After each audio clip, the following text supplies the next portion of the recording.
শুধু নিজে থেকে কথা বলা বন্ধ করে দেখো, দেখবে অনেক আপনজন বড় হয়ে যাবে। আসলে কেউ আপন হয় না। যারা তোমার ক্ষতি চায় তাদের আঘাত করবে না, তাদের সামনে একটু হাসি মুখে বাঁচবে। দেখবে তুমি আঘাত করলে যা কষ্ট পেত, ওরা তার থেকেও বেশি কষ্ট পাবে। যত মিশবে ততই মানুষ চিনবে, অভিনয় যে কত প্রকার হয় তা বুঝতে পারবে। সবাইকে তোমার সত্যতা জানানোর দরকার নেই, যে যা ভাবে তা নিয়ে সমালোচনা করতে দাও।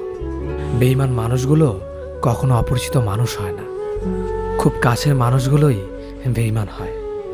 পাতা ঝরার আগে পাতার রং বদলে যায়, আর মানুষ বদলানোর আগে কথা বলার ধরন বদলে যায়। মন কখনো ভাঙে না, যেটা ভাঙে সেটা হলো বিশ্বাস। কেউ যদি তোমার সাথে কথা বলা বন্ধ করে দেয়, তাহলে বুঝে নিও তোমার পিছনে তারা তোমার নিন্দা করা শুরু করে